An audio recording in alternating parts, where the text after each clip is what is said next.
तीर्थ क्षेत्र नेमीगिरी नेमीनगर के मूल नायक श्री 1008 आदिश्वर प्रभु आदिनाथ भगवान की द्वादशांगी जीन वाणी माता की 2.5 दीप में 3 कम 9 करोड़े महामुनि ऋषि राजों की द्वादशांगी जीन वाणी माता की आचार्य गुरुवरिक 108 परम तपस्वी परम ऋषि शांति शिरोमणि पंचवर्ष की जल की त्यागी स्वतंत्र सेनानी ज्ञान वृद्धि तपो वृद्धि वयो वृद्धि वात्सल्य मूर्ति आचार्य श्री 108 नेमी सगर जी महाराज की जय।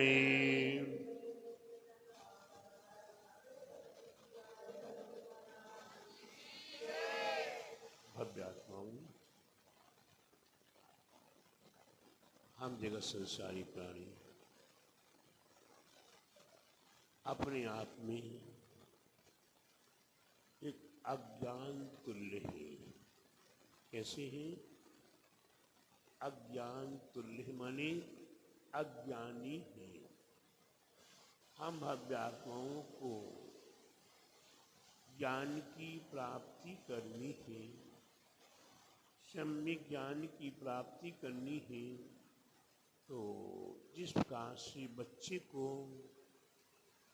ज्ञान की प्राप्ति करनी हो, आ ई उ 1 2 3 4 5 आदि सीखना है तो कहाँ जाना पड़ता है? स्कूल में जाना पड़ता है। वहाँ स्कूल में टीचर हुआ करते हैं। कौन हुआ करते हैं? बोलो। टीचर कहो, मास्टर कहो, शिक्षक कहो, वे हमारे आपके लिए आ ई आदि 1 2 3 या आज के समय में इंग्लिश मीडियम के माध्यम से ABCD 1 2 3 4 5 आदि सिखाया करती है। और अज्ञानी से अज्ञानी पुरुष भी उस स्कूल में जा कर कुछ ज्ञानी बन जाते हैं और पहली दूसरी क्लास से लेकर मैट्रिक और भी ऊपर की बड़ी बड़ी क्लासों तक पहुंच जाते हैं। ठीक उसी प्रकार से ये जो सिद्धांत है, ये सिद्धांत के अंदर हमारे पास 11 अंग और 14 कोड, यानी कि प्रथमान योग, चारणान योग, कारणान योग और द्रव्यान योग के रूप में हमारे आपके लिए ज्ञान प्राप्त हुआ है।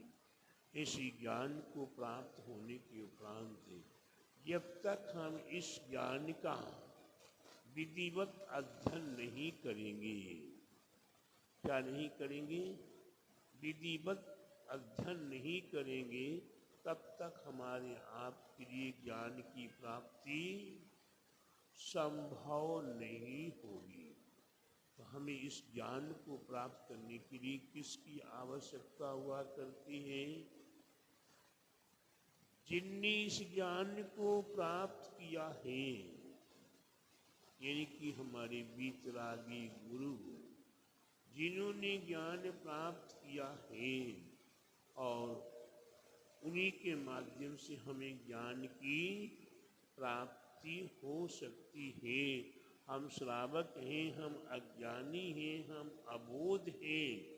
हमें ज्ञान की प्राप्ति गुरुजनों से ही जिनवाणी के आलोक में अध्ययन करने से प्राप्त हो सकती है। अगर गुरु ही मूर्ख हो, अगर गुरु ही मूढ़ हो, अगर गुरु ही हठी हो या गुरु नम्र ना हो, गुरु को अहम हो, तो क्या वो अपने बच्चों को पढ़ा पाएंगे? अपने सामने आए हुए शिष्यों को पढ़ा पाएंगे? नहीं भैया, पढ़ा पाएंगे? नहीं पढ़ा पाएंगे। तो कहने का तात्पर्य है वो गुरु बनने के उपरांत भी उनके अंदर गुरुत्वता नहीं है, नम्रता नहीं है, सरलता नहीं है, विवेक नहीं है, और वो अपने से विशिष्ट गुरुजनों के पास है। अगर कोई गुरु है, स्कूल के शिक्षक जो हुआ करते हैं, उनके ऊपर कौन हुआ करता है? प्रिंसिपल हुआ करता है। क्या होता है? उसके ऊपर प्रिंसिपल हुआ करता है। अगर वो शिक्षक कितने ज्ञानी हों, कितने बड़े हों, कितने पुराने हों, इसके उपरांत भी अगर प्रिंसिपल सामने आता है या प्रिंसिपल का नाम सामने आता है, तो सारे शिक्षक उस प्रिंसिपल का विनय करते हैं कि नहीं करते? कि भाई प्रिंसिपल का विनय करते कि नहीं करते? सभी विनय करते हैं, और प्रिंसिपल के पहुंचने के साथ साथ सारे टीचर या विद्यार्थी खड़े होकर उनका संवादन करते, सम्मान करते हैं। और प्यारे बंधुओं, अगर कहीं गुरु दिगंबर साधु हैं और उनके सामने कहीं दिगंबर साधु में से आचार्य उपाध्याय की बात आ जाए, तो अगर वो ये कहें कि हम तो नमस्कार नहीं करेंगे, हम नमोस्तु नहीं करेंगे, तो प्यारे बंधु क्या वो गुरु गुरु रहेंगे? उन्हीं के अंदर वो गुरुत्व नहीं आया है, वो वीतरागता नहीं आई है, वो विनय गुण नहीं आया है, जो आपकी सम्यक दर्शन के गुणों में से वही विनय गुण है। कौन सा गुण? विनय गुण है। 16 कारण भावनाओं में विनय गुण, विनय संपन्नता। बड़ों का सम्मान नहीं कर पाते तो वही सम्यक दर्शन के अधिकारी नहीं है, तीर्थंकर पद को प्राप्त करने के अधिकारी नहीं है। और धार्मिक प्रभावना 8 अंगों में, 8 अंगों में, सम्यक दर्शन के 8 अंगों में वही अंग है निसंकित, निकांक्षित, अमूढ़ दृष्टि,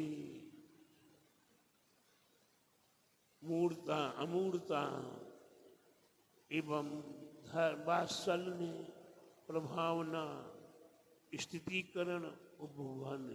तो ये वात्सल्य में अगर कहीं आपस में मैत्री भावता की भावना नहीं हो और विरोधाभास की भावना हो, एवं महान महान कार्यों में भी, चाहे वो पंच कल्याण हो, विधान हो, अनुष्ठान हो, जिनालय हो, इनके संबंध में भी अगर कहीं किसी भी प्रकार से किसी प्रकार का भेद छिपा हुआ है और उस भेद को धर्म की प्रभावना से दूर करने का प्रयास किया जाए, तो प्यारे बंधु वे कितना बड़ा अनर्थ है, अपने पैरों पर कुरानी पटकने के बराबर है।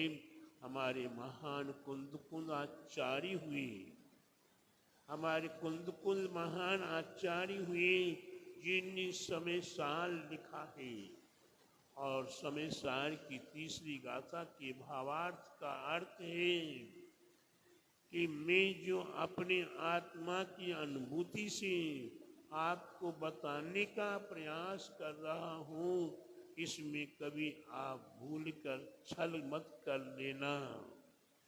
मैं अपनी अनुभूति से बता रहा हूँ, अगर आप इसे ग्रहण कर सको तो कर लेना, अन्यथा इसे विपरीत ग्रहण मत करना।